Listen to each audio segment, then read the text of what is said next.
His Excellency, Mr. Haile Mariam Desalegn, Prime Minister of the Federal Democratic Republic of Ethiopia, His Excellency, Mr. Nikei Iyambo, Vice President of the Republic of Namibia, His Excellency, Mr. Agustin Matata Ponyo, Prime Minister of the Democratic Republic of Congo, Her Excellency, Dr. Nkosazana Dlamini Zuma, Chairperson of the African Union Commission, His Excellency, Dr. Carlos Lopez, United Nations Under Secretary General and Executive Secretary of the Economic Commission of Africa, former heads of states from various countries in Africa, honorable ministers, distinguished delegates, ladies and gentlemen, good morning. I would like to warmly welcome you on behalf of the Bureau to this 9th joint annual meetings of the African Union Specialized Technical Committee on Finance, Monetary Affairs, Economic Planning and Integration, and the ESA Conference of African Ministers of Finance, Planning and Economic Development. Allow me, on your behalf, to thank the government of the Federal Democratic Republic of Ethiopia for the hospitality we have received since we arrived and the preparations they have put at our disposal to make this meeting a success. I would also like to thank the Joint Secretariat of the African Union Commission and the Economic Commission for Africa for the leadership in the organization of this conference so far, including the technical and administrative support they have provided. Honorable delegates, when we deliberated on the implementation of our continental framework, Agenda 2063 last year, we recognized the centrality of linking our planning, mobilizing and financing mechanisms in order to achieve the structural transformation objectives. We underscored the need for harmonization of national, sub-regional, and continental development plans to ensure synergy of implementation. The foundation for Agenda 2063 lies in the fact that while African countries have achieved remarkable growth performance, our success has been limited in achieving structural transformation. Much remains to be done to achieve inclusive and equitable development in Africa. Our economies are still exposed to vulnerabilities and shocks that could adversely affect growth prospects. Taking in these realities, our work on implementing Agenda 2063 has been directed towards helping African countries overcome their continued vulnerabilities and promote diversification in order to accelerate the achievement of structural transformation. Honorable delegates, our experts have deliberated on the progress we have made so far, especially in the domestication of Agenda 2063 and the first 10-year implementation plan. The theme of this year's conference builds on the progress made, but it is also critical as it will be discussing against the backdrop of the adoption of the 2030 Agenda for Sustainable Development. Both agendas can facilitate implementation of our continent's aspiration for structural transformation. But we must ensure that we implement both agendas in a coherent and integrated fashion. This will ensure that we leverage the synergies and mutually reinforcing relationship among them and avoid a silo approach to implementation that we know is counterproductive. Honorable delegates, in the next 2 days, we will deliberate on precisely these areas and how to develop an integrated framework that encompasses both agendas, because harmonizing the two agendas and their frameworks not only reduces the burden on national planning capacities, but is also for coherent implementation. Honorable delegates, as I conclude my brief remarks, I would like to once again thank my fellow Bureau members and the Secretariat for the work done in the previous 1 year. Once again, thank you so much.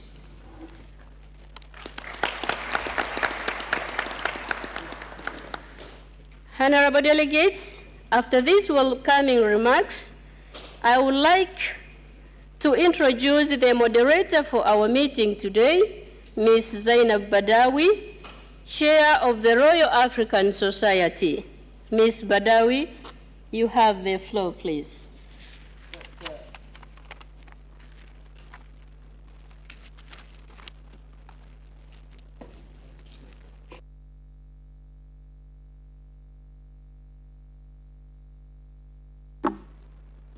Dr. Kijaji, thank you so much indeed, and thank you for your opening remarks. Good morning, Excellencies, ladies and gentlemen, friends and colleagues. It is my great pleasure to be moderating this opening ceremony of this very critical meeting to discuss a very critical issue. And I have to say that now this joint UNECA and AUC meeting of Ministers of Finance and Economic Development has become such a key part of the diary for anybody who is interested in Africa and is involved in making Africa more prosperous, because it really does set the trend for what will be discussed and identifying what is important and what needs to be done. So I think that this kick-off ceremony is going to really give you all an overview on how we can implement this dual agenda that Africa now has, both the 2030 Sustainable Development Goals and Agenda 2063, because the implications for policies is very, very important, and that's what we are all aiming to do in this particular conference. So to kick off is one of the joint hosts of this session at UNECA, Executive Secretary Carlos Lopez, who says that the discussions and the meetings in the run-up to this particular plenary have gone extremely well and have produced no fewer than 30 reports. Have you had time to read them yet? No, not yet. It's a work in progress, yeah?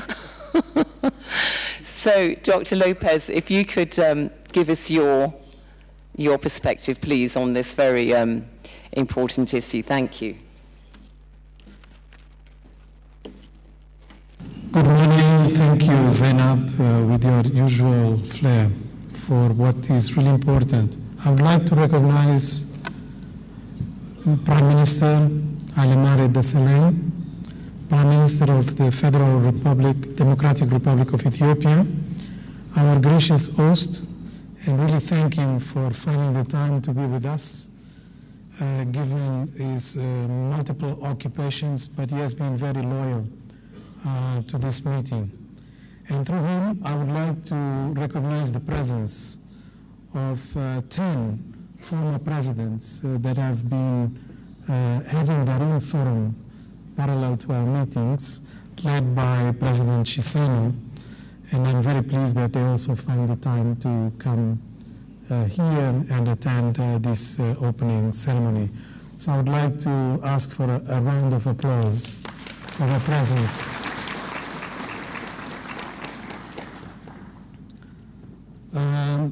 I would like to recognize the Vice President of the Republic of Namibia, Nike Yambo, here representing His Excellency President Geingob, I would like to recognize also the presence of the Prime Minister of the Democratic Republic of Congo, Augustin Matata Ponyo-Mapon, who has already started yesterday giving us some of interesting light on the experience of Congo. To my sister, Nkosazana Dlamini Zuma, co-host and president of the African Union Commission, I really would like to just say what a pleasure has been having these meetings with you throughout the years. Mesdames et Messieurs les ministres, chefs de délégation et invités, Mesdames et Messieurs, il y a un an environ, nous célébrions encore les bons résultats économiques de l'Afrique. Nous n'étions pas les seuls à le faire. Les experts, les investisseurs et les médias avisés reconnaissaient que les perspectives étaient favorables pour l'Afrique, même si les sceptiques n'étaient pas loin. Beaucoup se laissaient cependant aller aux amalgames habituels. Un continent aussi vaste que l'Afrique était supposé subir des pertes dépassant les 30 milliards de dollars en raison d'Ebola, alors qu'en réalité, seuls 3 pays, n'ayant qu'une petite part du PIB total du continent, ont été touchés. But on the whole, the news were rather encouraging. After all, 2015 was an exceptional year, for the continent, since it showed us a different way of treating international issues.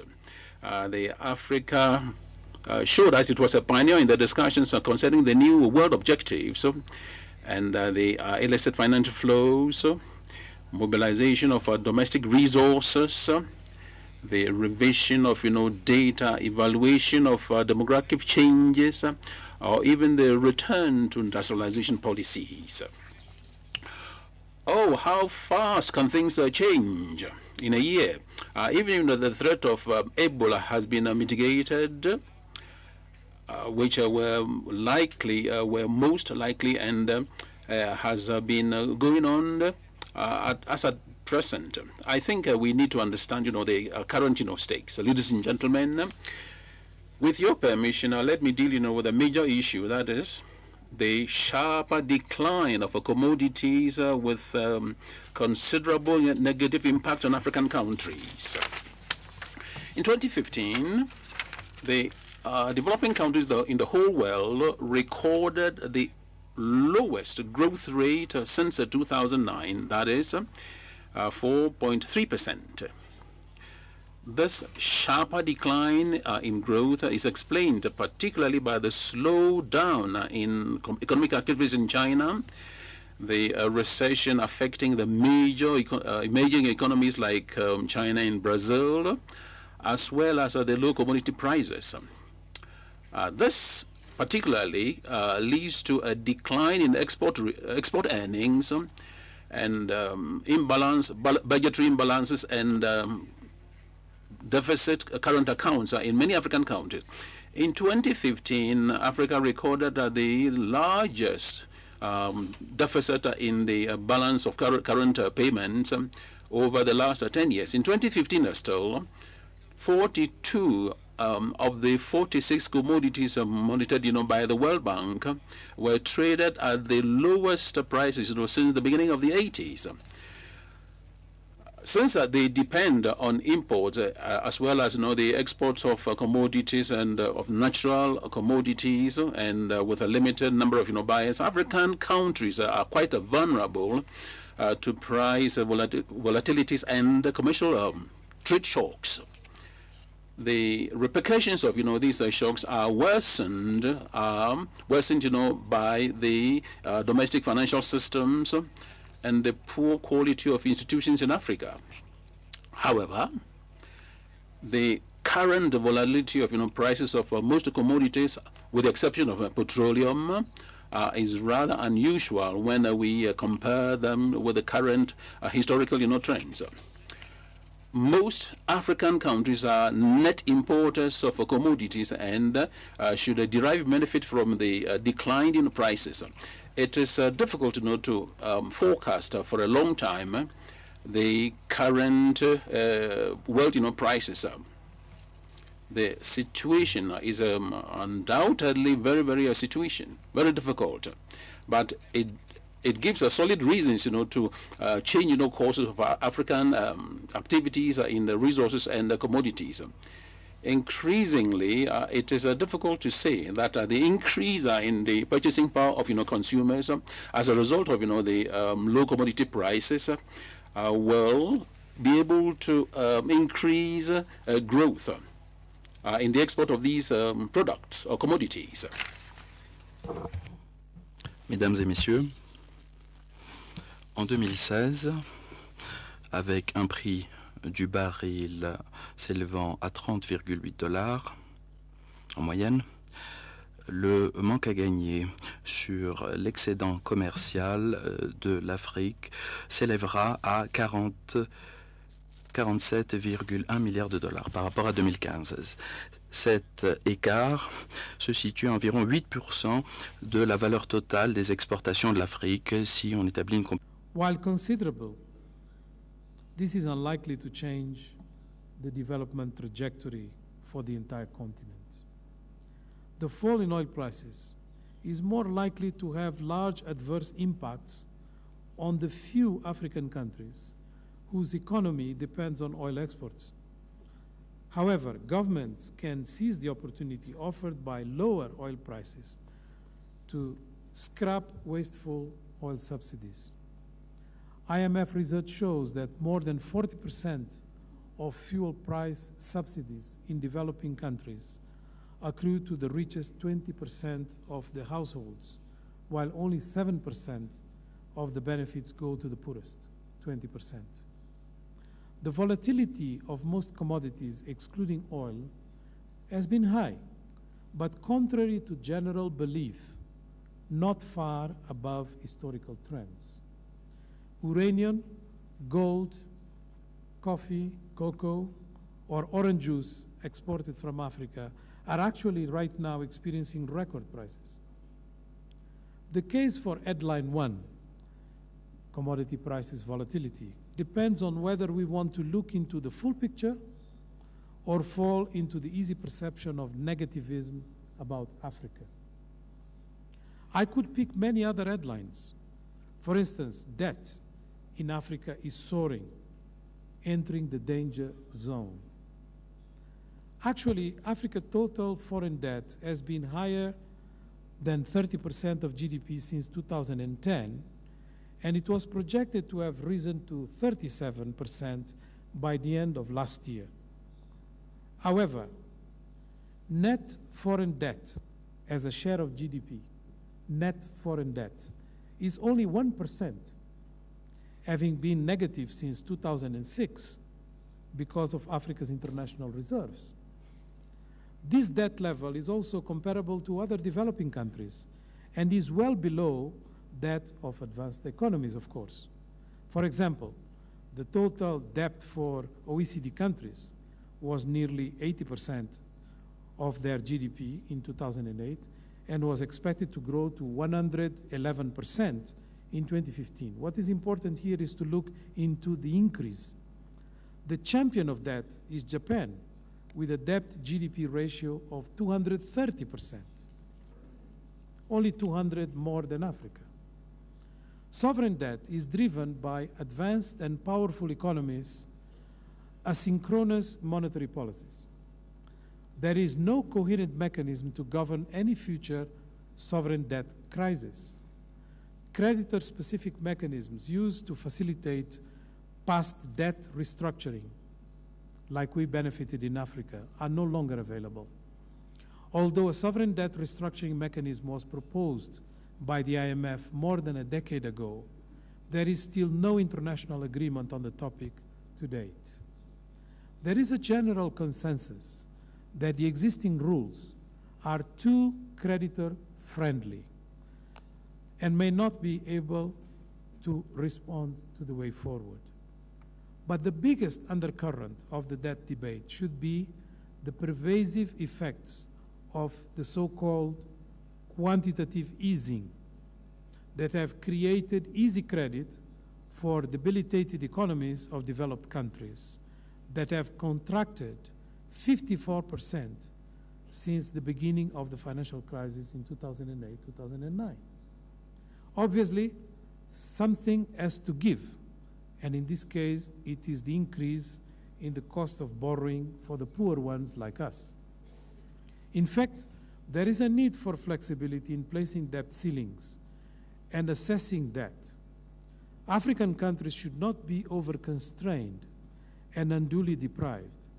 The issue of debt sustainability will essentially depend on a comprehensive treatment of all components of debt in a debt restructuring and the provision of clear mechanisms to engage all stakeholders to build up consensus on how to close the gaps in financial architecture.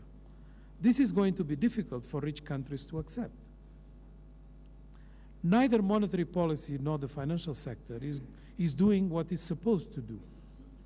It appears that the flood of liquidity has disproportionately gone towards creating financial wealth and inflating asset bubbles rather than strengthening the real economy.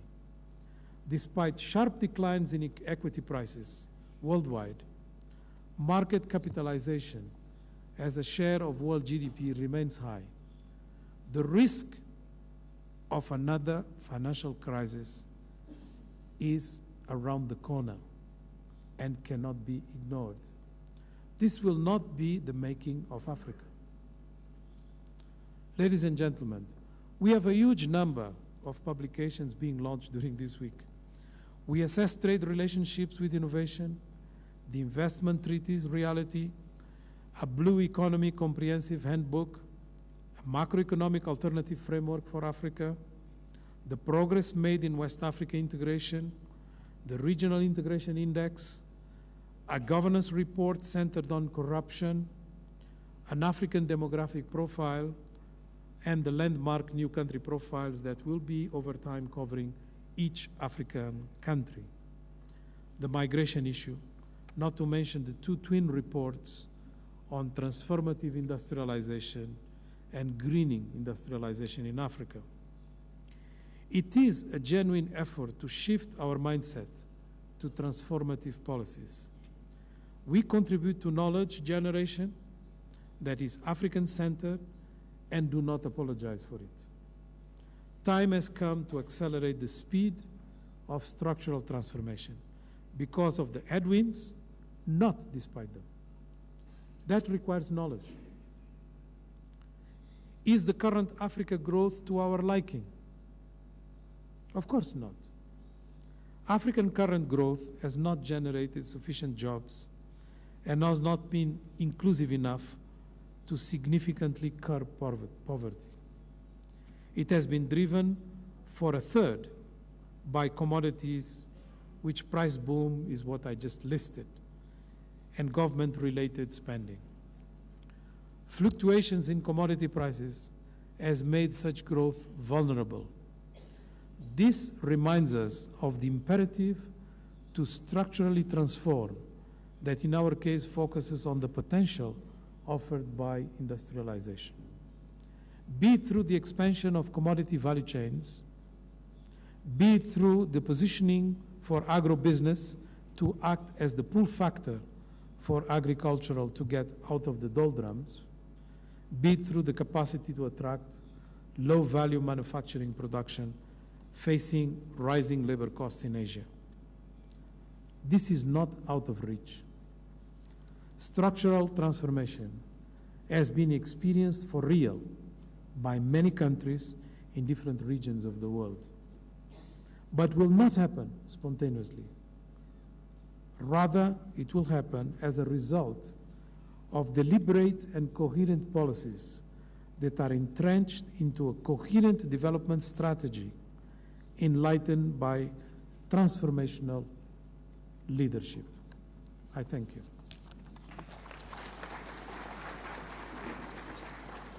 Thank you very much indeed, Dr. Lopez, as always, setting the scene. Just a couple of very quick points. Given that the SDGs were set globally, and given that Agenda 2063 is a regional initiative, do you see any inherent tensions between trying to pursue the two together? Very quickly, Zainab, I would say, yes, there are tensions, not unsurmountable, and that's basically what we'll have to deal with in the next 2 days and find a way out of the massive, overwhelming number of processes going on right now. We will need and will require leadership for us to be able to put the priorities of the continent up front and deal with that massive, overwhelming number of processes with that spirit in mind. Okay, thank you very much indeed. Thank you very much indeed, Dr. Lopez. Now, it is my great pleasure to introduce our next speaker, who of course is co-host of this meeting, Nkosazana Dlamini Zuma, Chair of the African Union Commission, who will be making her opening statement. Thank you very much indeed, Madam Zuma. Thank you very much, and welcome to the African capital, Addis Ababa.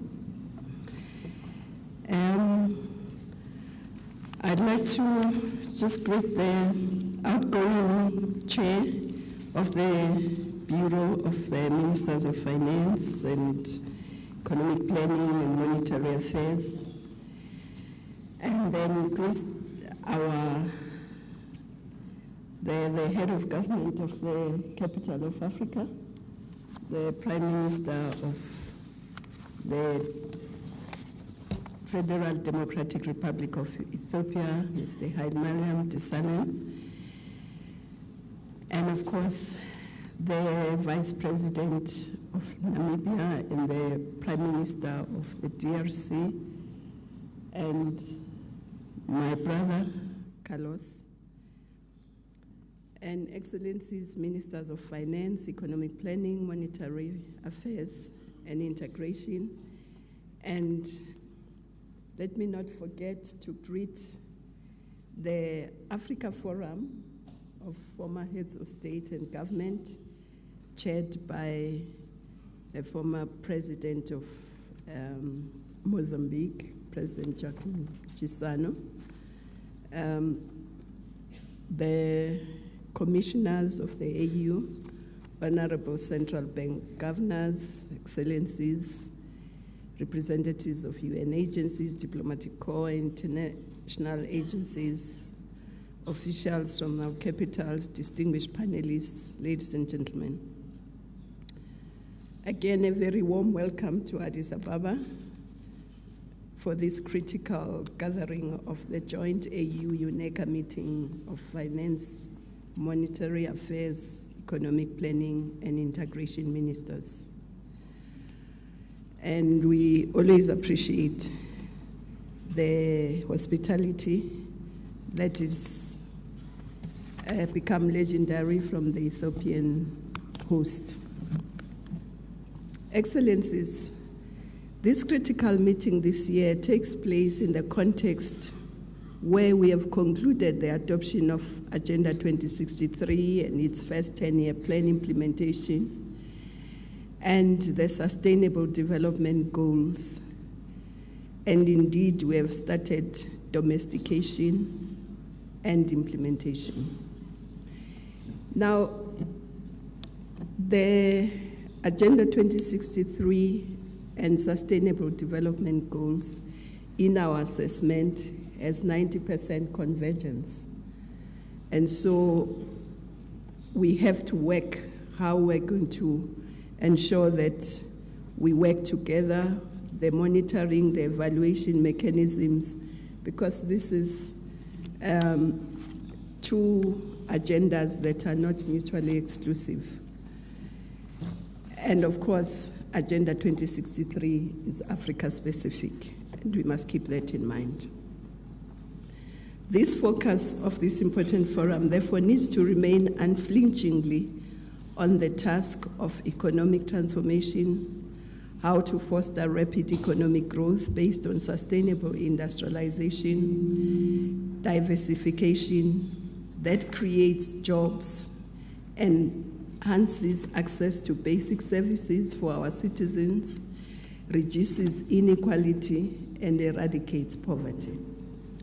And indeed, all these things are very urgent because our youth are becoming very impatient. Because if you have young people who are idle, who are not at work, it's a potential problem.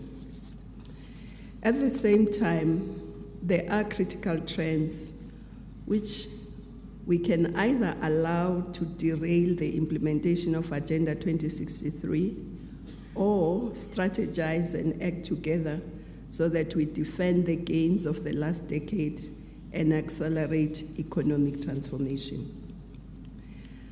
Let me highlight a few of those, but most of them have been highlighted also by my brother Carlos. But let me start with that there is a general agreement on the skills crisis that we face on the continent. Shortage of skilled personnel is amongst the concerns raised consistently by business leaders as undermining competitiveness and confidence. Africa's contribution to innovation, science and technology, and patents lag behind. And in the study by the African Capacity Building Foundation on capacities needed for Agenda 2063, the skills deficit in key areas such as engineering, science, including agricultural scientists, run into the millions. The same study shows that with the notable exception of Ethiopia, over 90% of our graduates are in social sciences. And so our youth bulge, with our youth bulge, we must therefore ensure that more of them are educated and skilled, especially in the science, technology, and engineering and math sectors, so that they can be the drivers of innovation and development. Secondly, Your Excellencies, over the last few years, we have been talking about the critical issue of industrialization and economic diversification. At country and regional levels, we are beginning to see initiatives for beneficiation of key African commodities, from cassava to leather, textiles, light manufacturing, and pharmaceuticals, as well as beneficiation in the extractive sector, oil and gas, and minerals, including diamonds, albeit at infant level. Our ministers of finance and economic planning, as well as central bankers, must help us to foster conditions to support industrial policy, including macroeconomic policy and job creation. For us to turn our youth bulge into an opportunity, we must create millions of jobs each year, in addition to skilling our young people and women.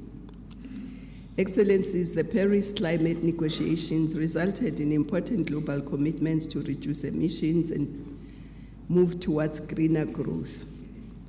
As a continent, we have an opportunity, as has been said, to shape our economic growth and industrialization in a much greener climate, and using climate-smart agriculture, renewable energy, and reforestation, and other green technologies. Our guest speaker yesterday at the Adedeji lecture, Professor Hao-Jun Cheng, highlighted the impact of manufacturing on economic development and the need to start and learn by doing, and not wait until you think you have an excellent model. We recognize that countries have and are taking initiatives, but more needs to be done to accelerate, aggregate, and strengthen this so that the accelerated industrial development of Africa gains momentum.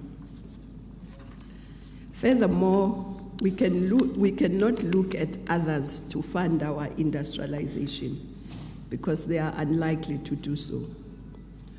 We must therefore get on with the program set out in the strategy for IDA implementation, in facilitating access to credit, private financial resources, regional stock markets, investments by development financial institutions, and harnessing resources in pension and other funds for industrialization. Again, we need to hear your views as ministers and central bankers on this issue. Thirdly, the challenges we face in agriculture with extreme weather conditions mean that we must do more to ensure the modernization of agriculture and agro-processing. Because we know this year some regions have been facing extreme droughts, but we've also been told that that's going to change this year. Those that have been facing droughts are likely to face floods. So it means that the problem will continue. So we must look at actually raising investments in agriculture, and CADEP had asked for 10% of the budget, which is meant to help build resilience in agriculture, increase agricultural land under irrigation, building storage facilities, provide access to seeds and extension services, and improving logistics. It is not something that we should be proud of, that 83% of the food, especially the processed food we consume, is imported, and therefore take a lot of our revenue in foreign currency by buying those 83% of that food. So it is important that ministers of economic planning, finance, and integration look at how we reverse this trend. In product line by product line, and working together to build regional value chains. As we deal with the effects of extreme weather conditions, we must respond also to the immediate humanitarian situation faced by farmers and rural communities. But at the same time, not delay what should be done today to build resilience and climate-smart agriculture. This includes the implementation of CADEP and raising investments in agriculture. Fourthly, over the last decade or so, public sector investment in much needed infrastructure, transport, social infrastructure, ICT, energy, etc., has grown at a faster pace than general government expenditure. And we must be proud that the majority of our infrastructure is funded by our own governments. So we must defend and expand this trend, since this too has been part of the drivers for growth that we have seen over the last decade or so. In fact, we have to be bold and make the choices on these investments, since infrastructure is so critical to economic diversification and industrialization, especially energy. Some countries are now constrained by energy in terms of increasing their industrialization. And I'm glad that Carlos has started to address the concern raised in the roundtable I was at yesterday about African countries that are being told not to borrow beyond a certain percentage of their GDP, even when they need these investments for infrastructure, and which is so critical for economic and social development. So I hope that the ministers and central bankers will discuss this further because one of the ministers raised this as a real concern. Fifthly, it has been said that before that we must develop the African private sector to build its competitiveness, innovation, and transformative impact. Across the continent in many sectors, finance, construction, cement, telecommunication, retail, agro-processing, in shipping, we have companies, large and small, medium, that are entrepreneurial and are agile and are striving to meet the needs of African consumers. Many of them are playing an important role in economic integration and intra-African trade and investment. As governments, regional economic communities, and continental institutions, we must do much more to support the growth of this African private sector, including facilitating entrance into new sectors such as the green and blue economies as a critical part of our industrial policy. It also means that as continental leadership, we must continue to engage global institutions on Africa's right and indeed responsibility to pursue our own indigenous development framework, since those imposed on us during the 80s and 90s have so dismally failed the African people.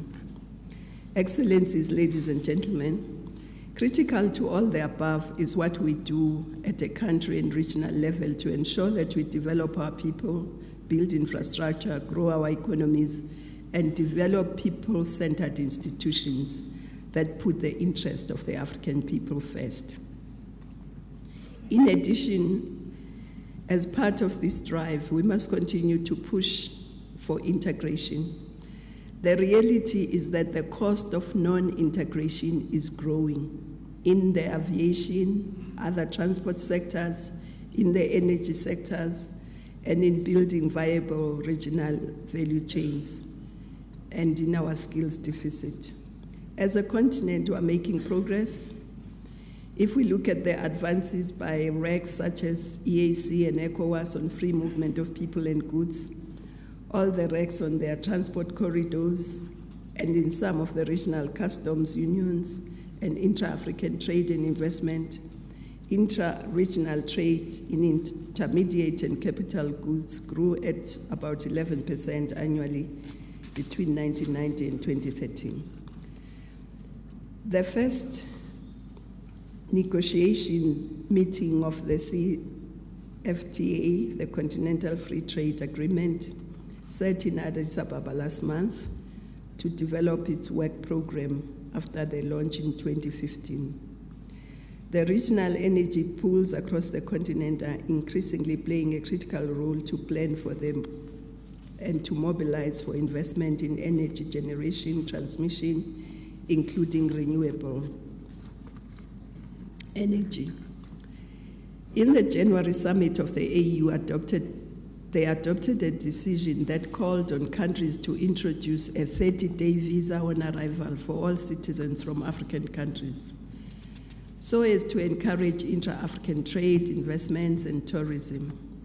And member states are required to report on this by the time of the summit in July this year. It is worth repeating that the continent will not develop if it tries to do so with half of its resources.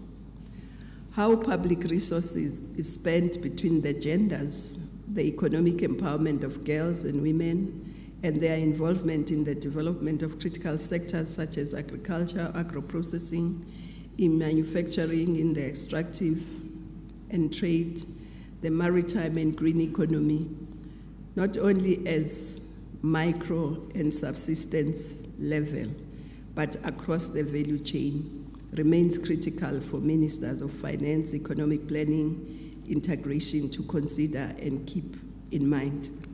As I said last year at one of the roundtables of this meeting, that there is nothing micro about women. So we need to move from micro to normal. We must thank our statisticians general for their work. They have and are doing on Agenda 2063 and SDG monitoring and evaluation framework and indicators.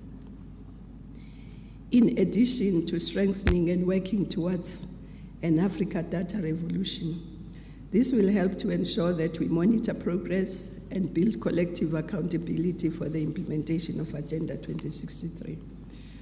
We must all do more to resolutely push towards all these issues critical to growth and integration. Excellencies, as ministers of this forum, you are and have been seized with the matter of financing of development at country level and more general at regional and continental level.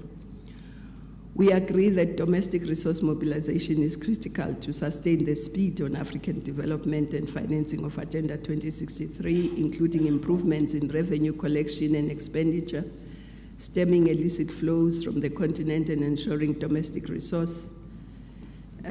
domestic resources are invested in the continent rather than elsewhere. This remains a critical challenge. A number of studies launched over the weekend address this issue, but we need to implement.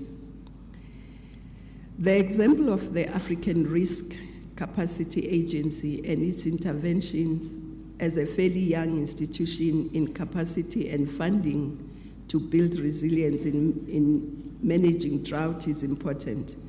And we again call on all our countries to join in this collective African effort. Therefore, the continental monetary and finance institutions such as the African Central Bank and Monetary Fund are also critical towards development of a financial architecture that aids integration and harmonization of financial rules and regulations, as well as facilitate intra-African trade and investments. Excellencies, the bi-ministerial retreat of the executive in January 2014 called on the establishment of an African economic platform that will enable a strategic dialogue amongst governments, the private sector, and academia on the role each sector in moving forward these critical priorities issues mentioned above. We will be organizing the first of these platforms at the beginning of June, back to back with the assembled retreat with heads of state and government and ministers of finance on the issue of financing of Agenda 2063 and the AU. Lastly, but not least, we have just concluded the 7th UN Regional Coordinating Mechanism for Africa, where we agreed on joint implementation between the AU, REX, and the UN system and agencies on Agenda 2063 and Sustainable Development Goals, including common indicators and monitoring and evaluation framework. So we'll be getting all those recommendations from this meeting. This is an important step forward to ensure that we all pursue the same goals, that we allocate resources effectively, and that we gather, monitor progress together. The deliberations over this couple of days should therefore provide important pointers to what needs to be done to move the implementation of these critical issues to the next level. I wish you a successful deliberations and look forward to the outcomes of the meeting. I thank you.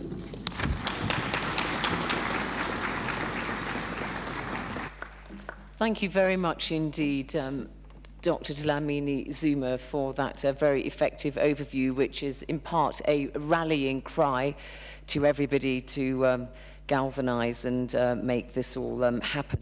So now we're going to have some statements by a couple of special guests giving us the perspective of a national government. And for that we have Mr. Augustin Matata Ponyo, who is Prime Minister of Africa's second biggest country, the Democratic Republic of the Congo. And sir, I think you're going to be speaking in French. Are you staying there, or would you like to go to the lectern? Whichever you prefer. Thank you. You're going to stand. Okay, thank you.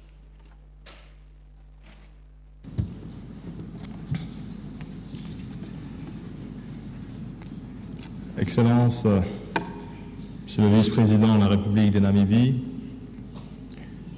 Excellences, Monsieur le Premier ministre de l'Éthiopie, Excellence Madame la Présidente de la Commission de l'Union africaine, Monsieur le Secrétaire général adjoint de l'Organisation des Nations Unies, le Secrétaire exécutif de la Commission économique pour l'Afrique, Excellences, Mesdames et Messieurs les ministres, guests, ministers, ex-president,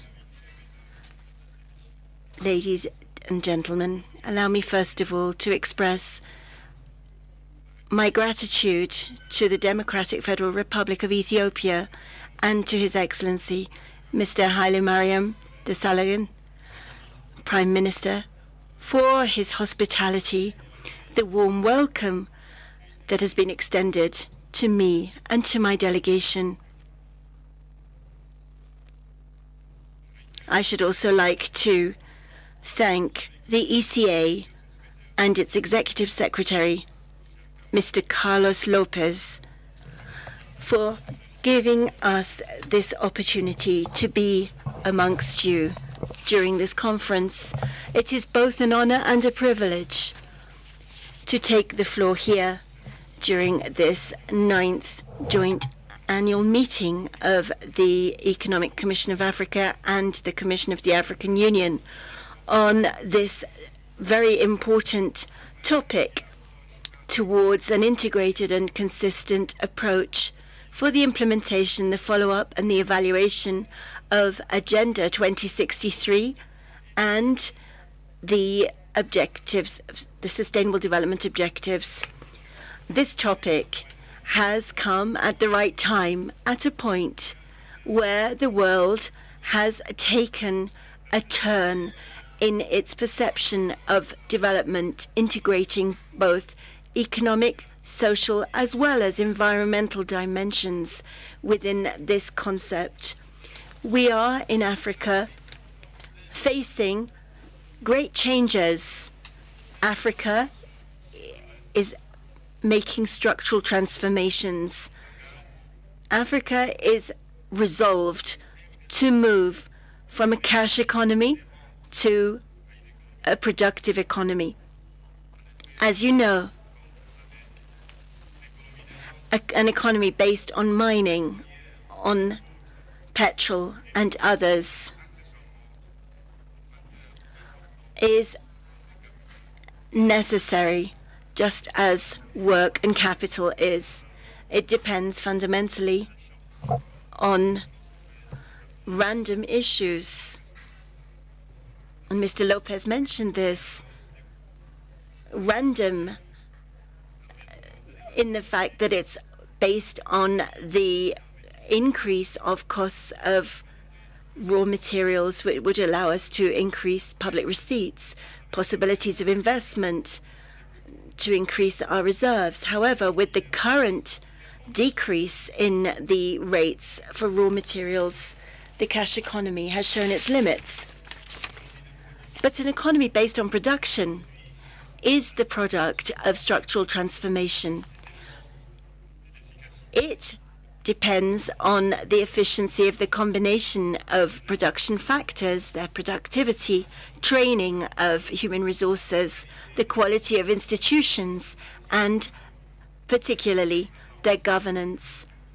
In this case, the economy is no longer at the mercy of random changes and erratic variations in the price rates. So moving from the Millennium Development Goals to the Sustainable Development Goals, in order for this to be a success, must be envisaged in the context of structural transformation of cash economies, moving over to economies based on production. Many African countries are already on this track, and I would like to congratulate them and to encourage them to persevere, because this is the key and the only way out. However much it is difficult to achieve. Excellencies, distinguished guests, ladies and gentlemen, to ensure this structural transformation, Africa is called upon to mitigate the perverse effects of climate change on economic growth. In that regard, the role expected of governments in Africa to offer inclusive and sustainable development. This is crucial. In fact, climate change linked to economic growth shows clearly the lacks of the forces of the market and recalls to us the role that the government must play in order to offer more inclusive and sustainable development. It was with great enthusiasm that we adopted the Programme of Action of Addis Ababa during the 3rd International Conference on Financing for Development in July of last year, 2015. The same dynamic allowed us to enshrine this program in September 2015 at the General Assembly of the United Nations in New York. In Paris, COP21, the Conference of the Parties, was able to consolidate this by celebrating an agreement which recognized the Sustainable Development Goals, the SDGs. However, we must note that during the 50th anniversary of the African Union, African leadership, through its heads of state and government, resolved to project a new Africa for the 50 years to come through Agenda 2063. This must translate into actions the hopes of the African people. This commitment, however, sadly, did not resound throughout the world, even in African press. Beyond this enthusiasm for negotiation and adoption of agreements, it's more than high time to reflect on the way in which we can harmoniously reconcile the SDGs and the legitimate aspirations of this continent between now and 2063. How can we create a synergy of approaches to achieve simultaneously or concomitantly the SDGs and the objectives for development for the continent as were formulated by the first 10-year plan for the implementation of Agenda 2063? Finally, how can we integrate these two agendas in the strategic plans for national development within each country of this continent? Let us keep in mind the fact that the future of Africa, along with that of the world, is being ruled by globalization. This race for wealth amongst nations where all countries can win, but on condition that the leadership of each country adapts to the conditions of global competition. In our opinion, the more that African leaders take down the abusive policies of social regulation and the other barriers to the freedom of enterprise and of the citizen, more we will be able to see growth with more prosperity for our people, a prosperity that is more stable, stronger, and this will, of course, make Africa stronger and more stable. I would like to congratulate the Economic Commission for Africa and the leadership, under the leadership of Carlos Lopez, and the African Union Commission, headed by Madame Zuma, for having organized this conference around this topic, which is such a vital one. I'd also like to welcome the collaboration of these two institutions with the African Development Bank for their commitment, which is so clear, to support Agenda 2063, each in their own way. We also hope that there will be harmonization between the development agendas, and at the same time I would like to urge interactivity of these three Pan-African institutions to provide the necessary synergy to achieve both the SDGs and also Agenda 2063. Achieving these development goals in general requires synergy at national, regional, and continental level. And I would like to strongly stress the need to achieve economic integration. The efforts made by the Democratic Republic of Congo to promote regional integration have been legion. They are mostly based on its determination to achieve and accelerate economic integration, as well as political and social integration at national level in order to better participate in regional integration. The DRC can therefore provide its own significant contribution to the construction of an Africa which does not have to walk anymore, but which can leapfrog to make up for its delay in terms of development. In this permanent fight for the well-being of its population, the DRC requests of its partners mutual efforts, because, as we say, there is strength in numbers. It would like to see its regional institutions working hand in hand with African countries, assisting them to better harmonize the national development objectives and regional integration. These objectives are, from many points of view, contradictory or show conflicts of interest.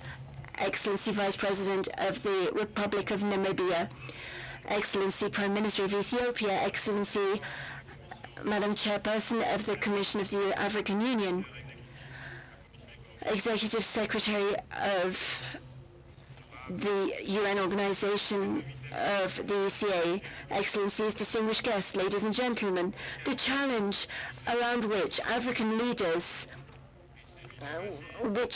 confront African leaders is that of making decisive reforms, even daring ones, which will improve our institutions.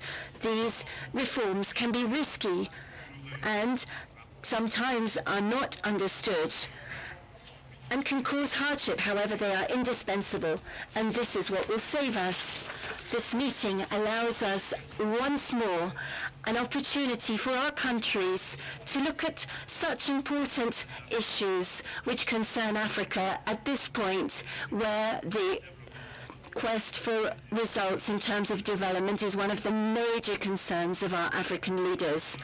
It is useful to recall that our current efforts must come together in the ultimate objective, and that is how to better support Africa in the long term in development by stronger mobilization of resources to be found within the continent, and also some support from outside. As far as external aid is concerned, the changes which are taking place at international level should give us cause for thought and should lead our countries to accelerate their interventions in reforms to achieve results in terms of development through a better use of the aid that has been mobilized. And this means that we should fall back on ourselves much more and mobilize our resources on the continent.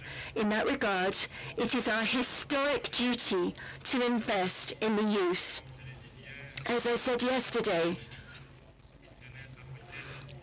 a dynamic youth for the Africa that we want, one which is more prosperous, more united, and of course, much stronger.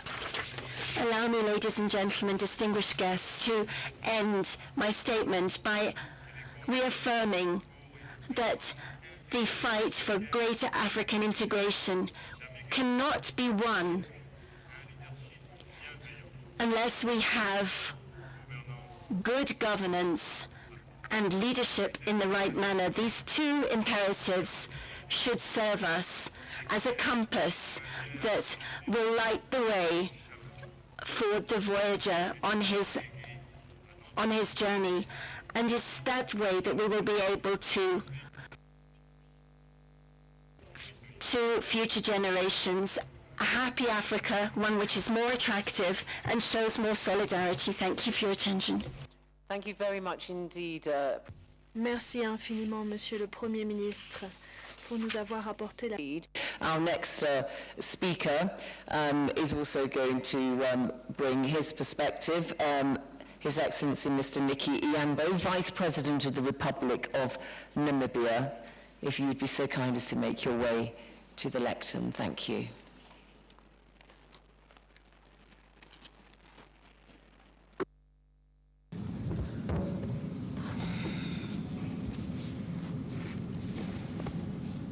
Thank you, Madam Moderator.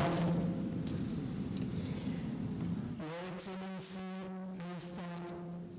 Namibia, the fourth Prime Minister of the Republic.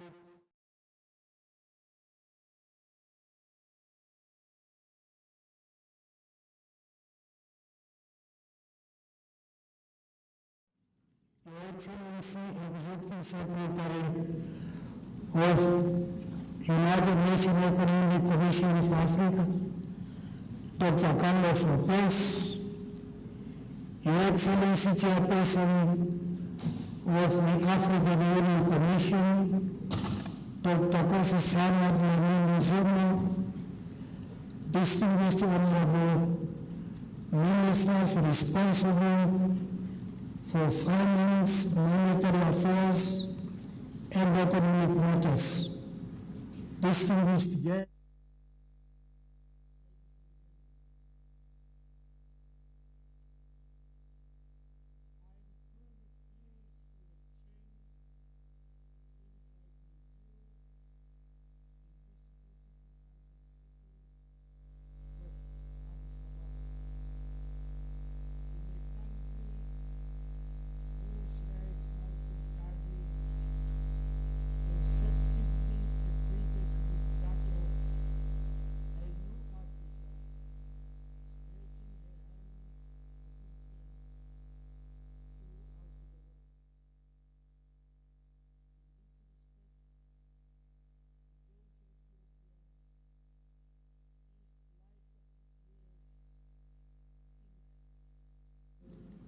for Ethiopia that is progressing in the area of development. For this we pay tribute to visionary leadership such as of our host, His Excellency Mr. Haile Mariam, Prime Minister of the Federal Democratic Republic of Ethiopia, and predecessors. In the same vein, I also bring you special greetings from our President, Dr. Gottfried Keingop, to whose people-centered development is also very dear. Unfortunately, due to other equal weighty state matters, he is unable to attend and sent me to represent him at this conference. Our assembly here to discuss an integrated and coherent approach to implementation, monitoring, evaluation of Agenda 2063 and SDG positively shows that the development agenda regarding people's well-being has assumed center stage in Africa, with many exceptions other than the civil wars, internal strife, coup d'etats, and the likes. This can be ascribed to the resurgency of avant-garde, class, like-minded, independent, vibrant, visionary, and transformative leadership, reminiscent of the colonial status quo, challenging spirit of its first generation leadership, such as Kwame Nkrumah, Patrick Lumumba,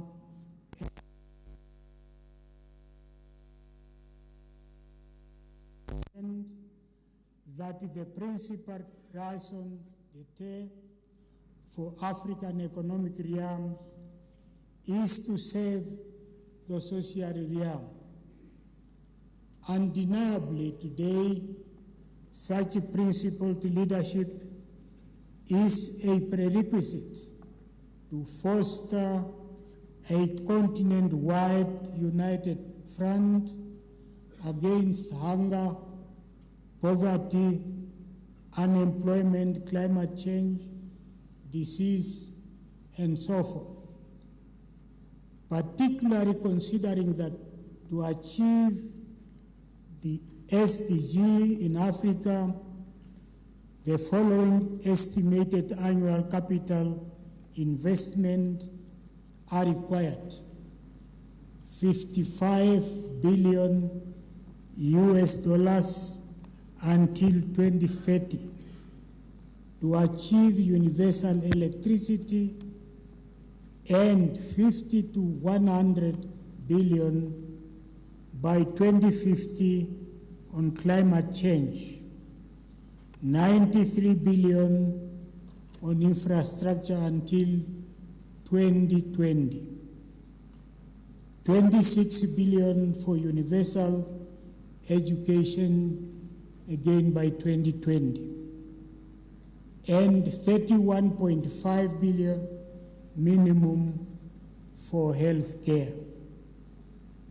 The annual illicit financial flows and over 50 billion or 1 trillion US dollars over 50 years, as reported by the higher level panel reports, and the internal revenue from the continent's natural capital are viable resources of income which, in the hands of a development-centered Africa leadership, would assist with the financing of both Agenda 2063 and SDG.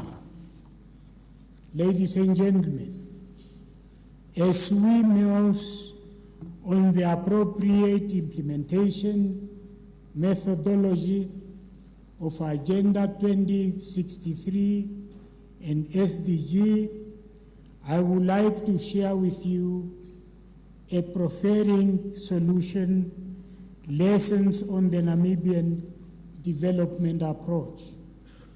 Following the independence struggle, same as many other sister African countries, we have invested in reinforcing the peace and stability dividend to obtain, which was obtained in 1990. Building on the Trinity leadership concept of peaceful power transfer from the founding father and President Dr. Sen Wioma, who laid the nation's foundations, on which Dr. Hifikepunye Pohamba, as a guarantor of solid foundation to continue peace and stability, served to President Dr. Age Quenfried the prorogator of prosperity. The Namibian House of Democracy, Peace, Stability and Prosperity remain solidly intact. President Hage Geingob 1-year administration situated a clear focus on urgency into the agenda of poverty eradication, social welfare improvement, industrialization, and public service capacitation. After 26 years of a robust political, legal, and macroeconomic architecture, it became clear that the social architecture is lagged behind. Hence, the new administration impetus on effective governance, transparency, rooting out of corruption, inclusivity, inequality, poverty, and so forth, to affirm the need for a resilient socio-economic fabric able to create wealth and eradicate poverty.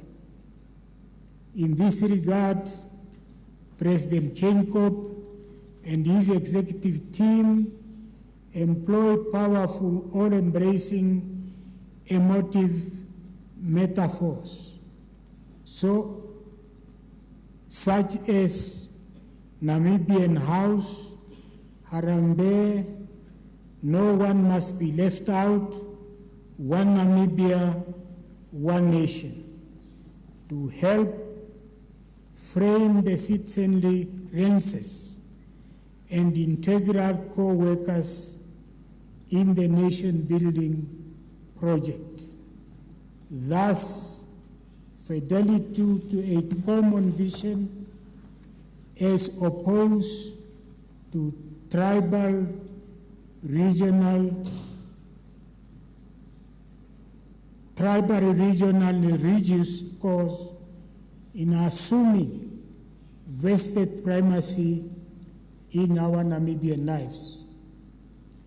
Ladies and gentlemen, being actionable in his intent, the President, accompanied by members of his executive team, engaged nationwide community consultation, declared his asset, and set performance agreement for cabinet ministers.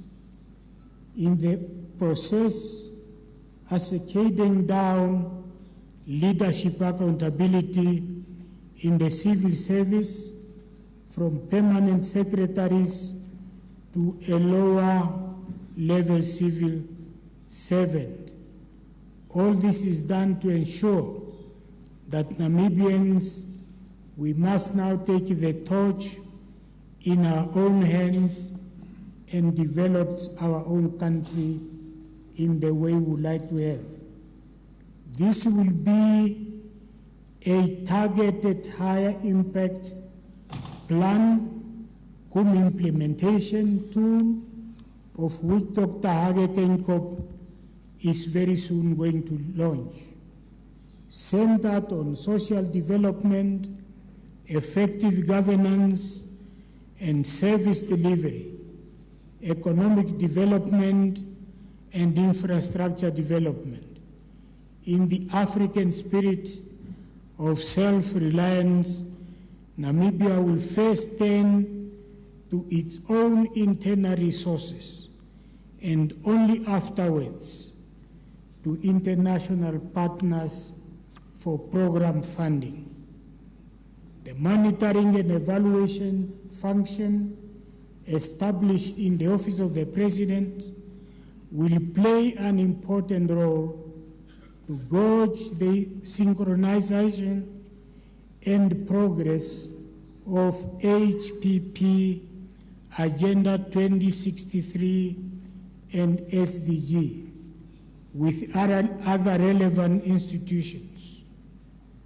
Through all fully integrated, comprehensive Fifth National Development Program, employing local execution modes and tools, while speaking to both local and global commitments, monitoring and evaluation and reporting thereof will be made easier. Ladies and gentlemen, We do have our pressing problem, certainly. Every day, we are facing problems such as climatic change, persistent national drought spells, 28% unemployment, inequality, inadequate housing, widespread poverty, and for us, these are challenges that need to be faced head-on. Meeting these challenges, therefore, automatically enable us to meet Namibians' goal under Agenda 2063 and the SDG, precisely due to the presence of such challenges. Despite the substantial progress we have made in the past 26 years, government has decided to notch up the level higher by changing the approach, content, pace, and tools for addressing these pressing challenges. Hopefully, ladies and gentlemen, the Namibian approach would provide lessons, if any, in addressing the subject before us today, and I thank you very much.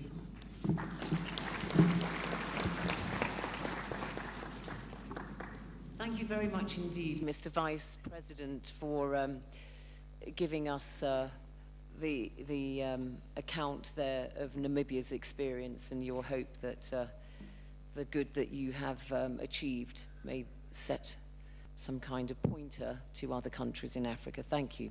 So now our keynote address from the Prime Minister of Ethiopia, Haile Mariam Desalegn. Thank you very much.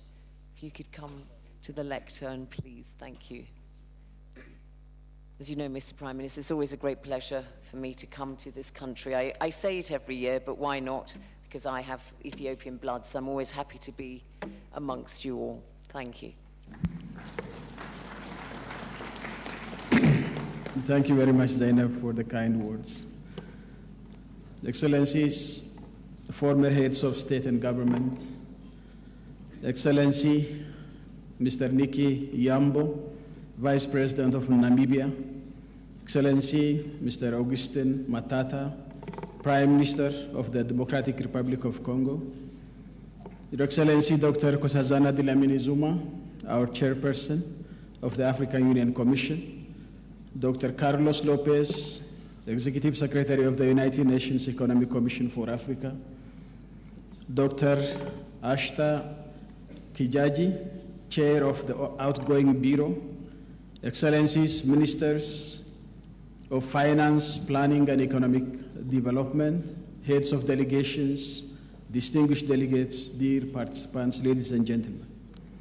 It is a pleasure to welcome you once again to Addis Ababa for the 9th edition of Annual Conference of Ministers of Finance and Planning.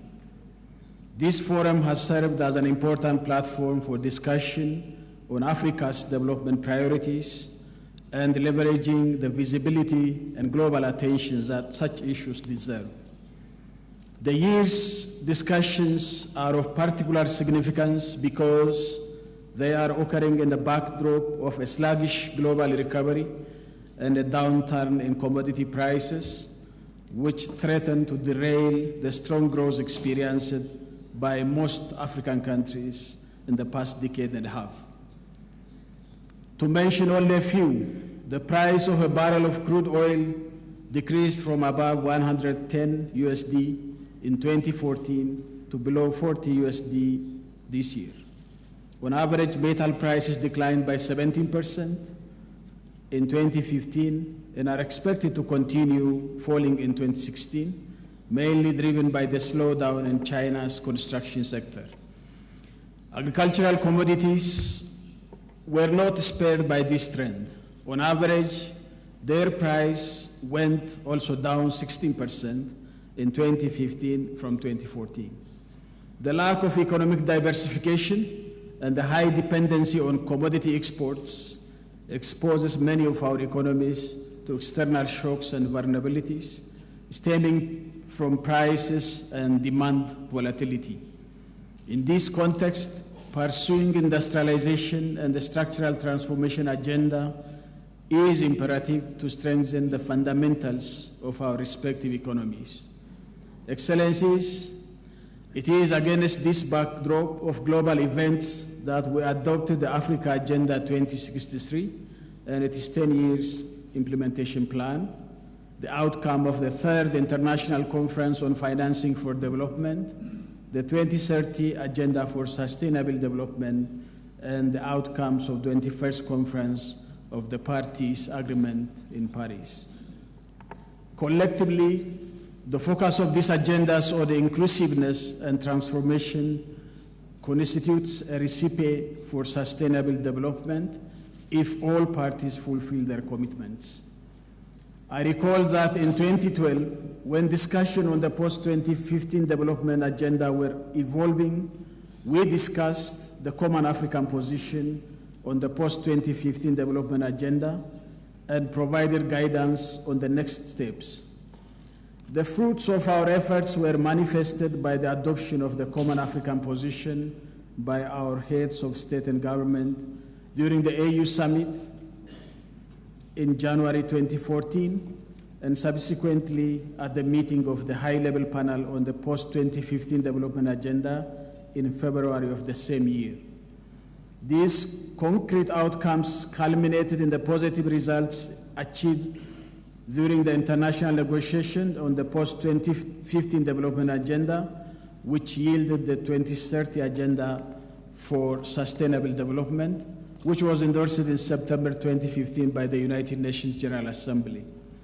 Last year, we also discussed and tabled proposals on the continent's development financing priorities. Our common position on this issue informed the intergovernmental negotiations which culminated in the Addis Ababa Action Agenda.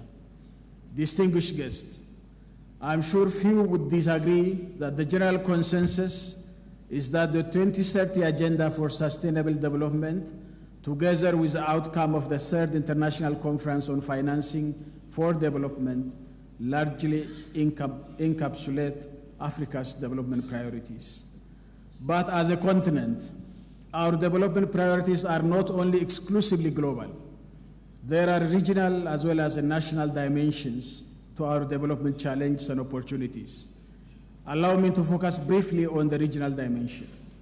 You recall that during the celebration of the Golden Jubilee of the founding of the Organization of African Unity, African heads of state and government called for the design of a forward-looking 50-year continental framework, namely Agenda 2063, founded on the AU vision of an integrated, prosperous, and peaceful Africa, driven by its own citizens and representing a dynamic force in the international arena. The Agenda 2063 framework document was adopted in 2015, and together with the first 10-year implementation plan, constitutes the regional framework for development in Africa. This brings me to the theme of this conference, towards an integrated and coherent approach to implementation, monitoring, and evaluation of Agenda 2063 and the SDGs, which is both auspicious and timely because it focuses on the operationalization of the global agendas. I am well aware that several of your governments, including mine, have already put in place mechanisms to facilitate the operationalization process. Some are more advanced in this process than others, and for some countries the transition is still going. It is coinciding with the end of one planning cycle and the beginning of a new one. A number of African countries have volunteered to report on their progress in this area to the high-level panel forum, which will be held under the auspices of ECOSOC in July of this year. The enthusiasm with countries are engaged in the transition demonstrates ownership and a sincere commitment to complete the unfinished business of the MDGs while tackling the emerging issues that are reflected in the more comprehensive and aspirational global and continental initiatives. But this passion is not an accident of fate, but a reflection of our unified and strategic approach to ensure that the priorities of the continent, as contained in the Common African Position, were integrated in both the Addis Ababa Action Agenda and the post-2015 Development Agenda. Ethiopia was proud to be part of this unique journey by hosting the Financing for Development Conference, the first time it was held in African soil. Following a protracted intergovernmental negotiation process, key continental priorities such as industrialization and economic transformation, science, technology, and innovation and infrastructure are part of the Global Development Agenda, are reinforced similar priorities in Agenda 2063. Distinguished guests, it is important to reiterate that while the 2030 Agenda for Sustainable Development and Addis Ababa Action Agenda provide a supportive and enabling global environment for the implementation of our national development plans, they are not intended to capture the totality of the continent's development priorities. Agenda 2063 and its 10-year plan implementation complements and reinforces the global agenda by taking into account region-specific and transboundary initiatives such as strengthening Africa's cultural identity and common heritage and fostering an integrated and politically united Africa based on ideals of Pan-Africanism and the vision of African Renaissance. Excellencies, our national planning initiatives cannot ignore our region-specific development priorities. They must take into account the global as well as our regional frameworks in the design, implementation, and follow-up processes. This process will of necessity require that we develop an integrated framework that informs the design, implementation, reporting, and follow-up on progresses towards the realization of our Agenda 2063 and 2030 priorities. Fortunately, the Common African Position, which informed the 2030 Agenda, is also a key ingredient of Agenda 2063. As a result, there is substantial convergence between the global and the regional frameworks. This makes it easier to devise an integrated framework and aligning such in national development plans. Your Excellencies, countries will require support in all aspects of the implementation of the two agendas. The commitments outlined in the Addis Ababa Action Agenda and the means of implementation articulated in Agenda 2030 provide an important framework for holding both governments and development partners mutually accountable for their actions or inactions. We must effectively use the annual and beyond global platforms offered by the HLPF to engage in framework and frank and honest discussions about gaps, challenges, and opportunities in implementation. In parallel, we must devise a single regional platform for engagement and dialogue on progress, challenges, and gaps in implementation of our national, regional, and global agendas. A single platform will ensure coherence, facilitate coordination, and minimize burden on our limited human and financial resources. I would like to turn my attention now to some of the interventions that my country has taken to implement the new global and regional agendas. Fortunately, the implementation of our second Growth and Transformation Plan coincides with the cycle of Agenda 2030 and the first 10-year implementation plan. Our GTP2 represents one component of a sequence of plans progressively aimed at transforming our economy and facilitating our graduation from LDC status. Distinguished guests, like several other African countries, following the era of a structural adjustment program, We embrace development planning with a view to improving our social development prospects, which were the most affected by the structural adjustment program. We successfully implemented a number of strategic policy documents and national plans that encapsulated our national vision and priorities. In this context, we crafted the Sustainable Development and Poverty Reduction Program, which spanned the period 2002-3 to 2004-5. This was followed by the Plan for Accelerated and Sustainable Development to End Poverty. It was during this period that we formally took bold action to concretely domesticate the MDGs and reflect them into our plans. Our growth and transformation plans represent a new generation of development frameworks that go beyond poverty reduction. They underline our vision for industrialization and structural transformation of our economy as a means for development and prosperity. The first GTP framework we call GTP1, which covered the period 2011-2015, reaffirmed the achievement of the MDGs as a top development priority for the country.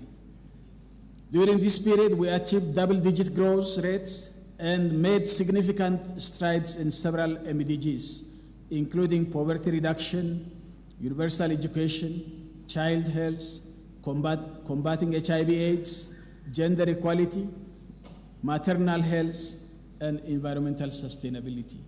We have already started the exercise of reflecting the SDGs into the GTP2, which covers the period 2016-2020. In the spirit of adopting an integrated approach to development, we have recently taken action to mainstream our climate resilient green economy, which was previously standalone framework, into our GTP2. Furthermore, our experience has demonstrated that effective implementation hinges on political commitment and strong institutional foundations.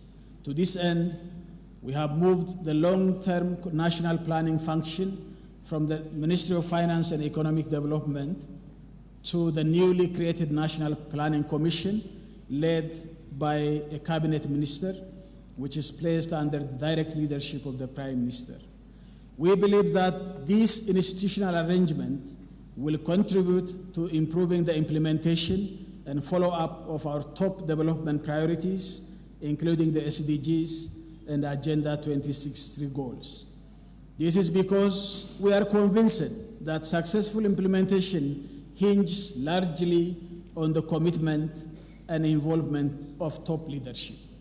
Ladies and gentlemen, in conclusion, I urge all of you to be ambitious, disciplined, rigorous, and strategic in the implementation of your development objectives, and an integrated approach to the implementation of Agenda 2030 and Agenda 2063 at the national level signals our commitment to being strategic. Distinguished guests, our future rests in our hands. We owe it to future generations to use our limited resources with circumspection, prudence, and wisdom.